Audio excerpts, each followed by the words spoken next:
Teman-teman, beberapa hari ini Harry Pras di tag atau diserang atau di-mention oleh beberapa oknum pendekar pagar Nusa, yang dimana saya lihat di antara mereka yang mention saya, ngetek saya, usianya masih remaja, masih 20 tahunan dan lain sebagainya. Sehingga apa? Mereka ini menjumpai salah satu video potongan di TikTok. Kan biasa kalau di TikTok, video dipotong-potong lalu dikasih video jedak-jeduk lalu di-share. Seolah-olah narasinya seperti itu. Padahal narasinya tidak sedemikian rupa.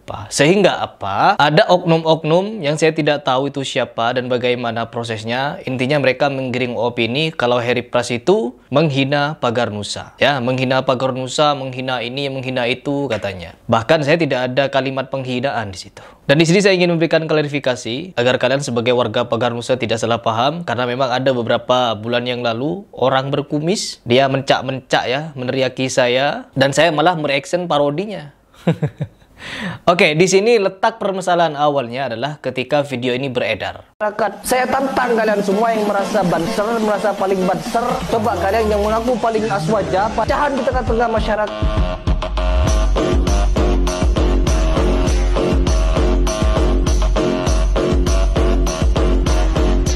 Ketika Ustadz Hanan Attaqi hanya keseleo lidah seperti itu, di demo sampai bilang teriak revolusi, seolah-olah orang seperti Hanan Attaqi adalah seperti monster. Baik, kalau kita mau mendiamkan Sweldo atau tidak mau mendemo Sweldo, yang memenjarakan itu orang, coba kalian yang mengaku paling aswaja, paling NU, banser, yang berdiri di barisan paling depan untuk memberantas pengajian-pengajian, yang di situ katanya mengandung unsur kebencian, simak video si Yasin ini. Ya, pendeta Yosua Yasin. Simak ini videonya. At-tahiyatu mubarakatuh salawatu thayyibatulillah. Assalamualaikum, gak ketemu. Belah kiri lagi, assalamualaikum, gak ketemu. Yang ketemu temennya, wah.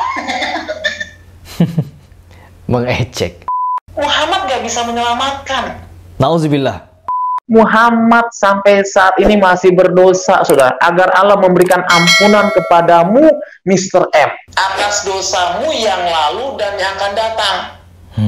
Nah, sampai saat ini kira-kira masih berdosa apa enggak? Makanya umatnya mendoakan beliau. Allahumma sholli ala sayyidina Muhammad. Ya Allah, sampaikan salam sejahtera buat Nabi Muhammad. Wa ala ali sayyidina Muhammad. Ya, lanjut. Nabi Muhammad. Lah buat saya mana?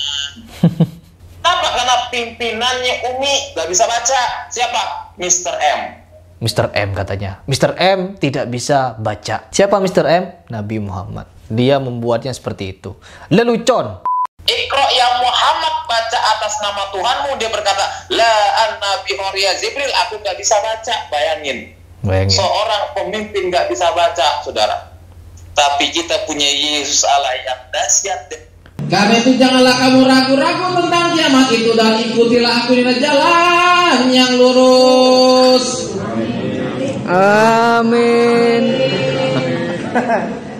Mereka masih minta ihdinas siratal mustaqim, at-tahiyatu mubarakatuh salawatu thayyibatulillah. Assalamualaikum, gak ketemu. Tengok kanan, gak ketemu. Tengok depan, Allah. Kalau Al-Quran dinyatakan orang yang gak percaya Isa Al-Masih masuk neraka. Isa ini Maryam maruhula kalimatullah wal awal wal akhir. Isa anak Maryam, dia yang awal dan yang akhir. Ada nggak kita wahyu? Ada. Akulah Alfa dan Omega. Bukan Muhammad.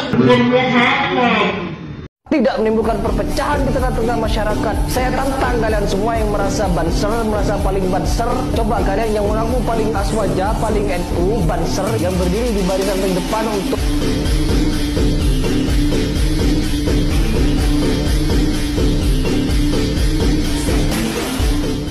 ya, beredar seperti itu. Ya, diedit, dibuat jedak-jeduk. Ya, ala-ala anak TikTok begitu kan. Itulah kenapa saya tidak pernah buka TikTok lagi. Karena di TikTok isinya ya seperti itu. Anak-anak labil, anak-anak puber, banyak syubhatnya. Saya menghindari TikTok sekarang sudah. Ini bermula ketika saya mereaction salah satu video dari Gus Reza ya Gus Reza Lirboyo, yang dimana beliau ini menjamin seluruh anggota Banser, seluruh ya, bukan dikecualikan, kecuali orang yang tidak bertakwa, tidak ikut kiai, tidak ikut habaib, tidak ikut nabi, begitu kan, tidak ada kecualinya. Tetapi dia menyatakan seluruh anggota Banser pasti masuk surga, ya. Jadi jelas di situ. Ketika saya menanggapi itu, mohon maaf karena memang dulu saya sempat ya berapi-api, sampai-sampai saya kenal dengan salah satu syekh, yang dimana beliau memanggil saya dan memberikan nasihat. Bang Heri, apabila ingin menyampaikan sesuatu, maka sampaikanlah dengan cara yang ahsan. Jangan dengan cara yang galak, apalagi teriak-teriak seperti itu. Kadang menyampaikan kebenaran itu, caranya juga harus baik. Jadi dari situ saya belajar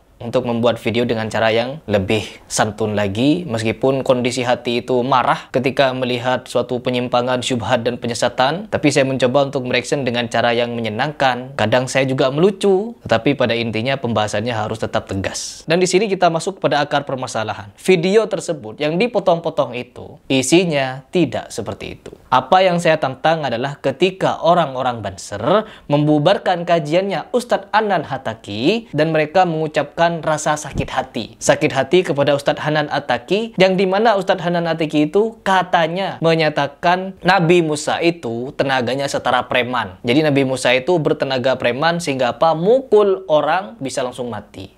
Itu terus Aisyah dijuluki wanita yang gaul. Ingat, bukan wanita nakal ya, tapi wanita gaul, yang dimana penampilan dan akhlaknya itu gaul lah, bukan nakal atau binal ya, tapi gaul. Kata Banser apa? Kami sakit hati dengan pernyataan itu. Mereka sakit hati dengan pernyataan Ustadz Hanan Attaqi. Dan di situ saya langsung menentang mereka. Kenapa mereka sakit hatinya cuma kepada Ustadz Hanan Attaqi, kepada Weldo yang jelas-jelas menyatakan perkataan Nabi itu tidak perlu kita ikuti, mengatakan Nabi itu tidak masuk akal. Nabi Muhammad dikatakan tidak masuk akal. Pernah aku dengar statement agama yang berbunyi, barang siapa yang menyerupai suatu kaum, maka ia termasuk golongan mereka.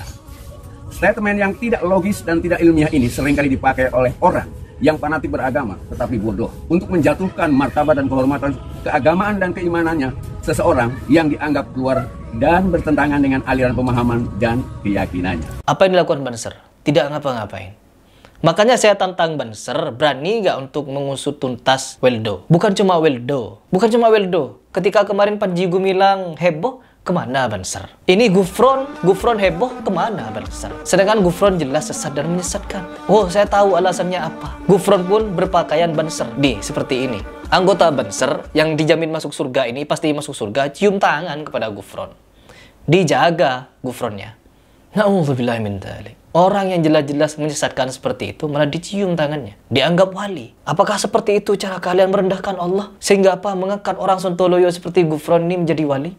Kemana akal kalian? Ketika saya mengucapkan seperti ini, nanti digiring lagi. Heri Pras menghina Banser. Memang jelas ini Bansernya seperti ini. Memang tidak semua Banser ikut Gufron, tapi ini Banser-Banser ini ikut Gufron. Ini oknum-oknumnya. Mau bilang apa lagi? Weldo tidak diurus. Panji Gumilang tidak diurus. Kiai Syaiful Karim tidak diurus. Terus siapa dulu? Mr. TM tidak diurus. Ya, Syaiful Karim tidak diurus. Gufron yang sampai sekarang bukan tidak diurus. Kalau Gufron diurus, dicium tangannya, dikawal pengajiannya. Allah. Dan ujuk-ujuk kalian bikin narasi Heri Pras tentang Banser. Kalau saya tentang beneran, bagaimana tindakan kalian? Saya tentang kalian untuk ngurus kesesatan Gufron. Berani nggak? Weldo, kemana?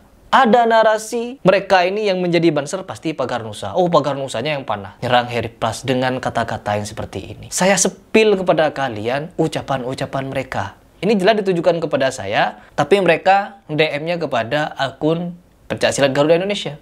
Karena mereka tahu kalau DM ke Instagram saya tidak akan saya respon. Akhirnya mereka mendm akun Instagram Silat Garuda Indonesia. Bahasanya seperti ini, teman-teman. Na'udzubillahi min dzalik. Tiba-tiba mereka dengan gagah beraninya nentang saya begini begitu. Tidak paham konteks kalian itu. Dan yang paling menarik mengenai pernyataan Gus Reza, semua anggota Banser dan Pagar Nusa pasti akan masuk surga. Pasti akan masuk surga. Coba kita simak videonya agar kalian sama-sama paham. Nanti itu pada saatnya di akhirat Banser sama Pagar Nusa itu semuanya nanti pasti akan masuk surga. Tuh. Pernyataan seperti ini ketika kita tolak, ada dari mereka yang tidak mau, teman-teman, tidak terima. Ketika kita membantah pernyataan yang ngawur seperti ini, Kita yang salah. Ini penjaminan ini. Menjamin orang pasti masuk surga. Sedangkan Nabi Muhammad saja, meskipun Nabi menyatakan semua umatku pasti akan masuk surga, kecuali yang tidak mau. Lalu sahabat bertanya, siapakah orang yang tidak mau itu ya Rasulullah? Orang yang durhaka kepadaku. Banyak aturan dari Nabi Muhammad SAW. Apakah Gus Reza ini bisa menjamin akhir hayat dari semua orang? Sedangkan Nabi Muhammad saja tidak bisa menjamin akhir hayat Fatimah. Dengan dalil apa? Yaitu Nabi Muhammad berikan pernyataan kepada Fatimah. Fatimah, mintalah engkau apapun kepadaku. Hartaku akan aku berikan. Tapi janganlah engkau minta perlindungan kepadaku atas Allah. Itu kata Nabi. Memang semua orang yang mengucapkan kalimat la ilaha illallah pasti masuk surga. Tetapi ada syaratnya, Bapak. Bukan seperti ini menjamin orang pasti masuk surga. Kalau sudah menjamin semua orang pasti masuk surga, kalah Nabi Muhammad. Semua umatku pasti masuk surga kecuali yang tidak mau. Yang tidak mau itu adalah mereka yang pelanggar-pelanggar syariat, pelanggar ketentuan Nabi, pelanggar syariat dari Allah. Dan di sini Gus Reza juga memberikan pernyataan dianalogikan dengan anjing, teman-teman. Coba kita dengar. Orang anjingnya Ashabul Kahfi yang namanya Kitmir, itu jaga ulama di goa sampai bertahun-tahun.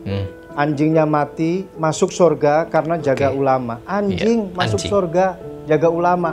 Apalagi Banser sama Pagar Nusa. Nasibnya pasti lebih baik daripada anjingnya Anjing saja, anjingnya Ashabul Kahfi itu masuk surga. Ini untuk menentukan, teman-teman, masuk surga dan nerakanya butuh dalil, ya, butuh keterangan. Tidak bisa kita menebak-nebak. Apalagi tidak ada dalil. Ini kalau ditanyakan dalilnya mana, pasti akan teriak Wahabi. Sedangkan jelas, teman-teman, untuk menentukan suatu makhluk ini masuk surga, ini hanya Allah yang berhak, bukan manusia. Kalau Gus Reza ini sudah menyatakan anjing yang menjaga ulama masuk surga, dari mana dalilnya? Sedangkan jelas di sini kita memiliki bantahannya kalau ini tidak ada dalilnya. Coba kita simak pernyataan dari Ustadz Firanda. Berkaitan dengan anjing ini, maka ada sebagian kabar tersebar bahwasanya anjing Ashabul Kahfi masuk surga. Ya. Sampai ada ini disebut oleh Al-Alusi dalam tafsirnya. Sebagian orang menganggap yang masuk surga anjing Ashabul Kahfi. Ontanya Nabi Soleh. Kemudian kambingnya Nabi Ibrahim yang disembelih untuk mengganti Nabi Ismail. Tapi itu semua tidak ada dalilnya. Tidak ada semua dalilnya. Kita bilang benar dalam surga ada hewan-hewan. Ya, tetapi adapun dalil bahwasanya anjing Ashabul Kahfi masuk surga ini tidak ada dalilnya sama sekali. Wallahu alam bisawab. Jadi seperti itu. Tidak ada dalil yang menyatakan kalau anjingnya Ashabul Kahfi masuk surga. Tiba-tiba Gus Riza menganalogikan kalau Banser ini pasti masuk surga karena menjaga ulama, sama seperti anjingnya Ashabul Kahfi. Sedangkan anjing tersebut tidak ada dalil yang menyatakan kalau anjing tersebut masuk surga. Bagaimana itu? Apakah tidak menjadi kedustaan kepada Allah Subhanahu wa taala yang berhak memasukkan makhluk apapun ke dalam surga? Istighfar. Bagaimana kita bisa menjadi seorang muslim yang sejati kalau seperti ini, teman-teman? Untuk mempromosikan ormas saja harus dengan cara berdusta seperti ini. Berdusta atas nama Allah ini jatuhnya. Semoga ini menjadi renungan. Saya bukan membenci di sini, tapi saya hanya ingin meluruskan apa yang menjadi syubhat di tengah masyarakat, menjadi keyakinan di tengah masyarakat. Oh, semua Banser itu pasti masuk surga loh. Sedangkan oknum Bansernya banyak melakukan penyimpangan, mikul-mikul patung. Semoga kalian berpikir dan tidak mengedepankan emosi, apalagi buat video jedak-jeduk. Gak guna. Jadi mungkin itu yang ingin saya sampaikan, yang ingin saya klarifikasi di video ini. Apabila ada yang salah, itu murni dari kekhilafan dan kebodohan saya. Tetapi apabila ada yang benar, itu dari Allah Subhanahu wa ta'ala.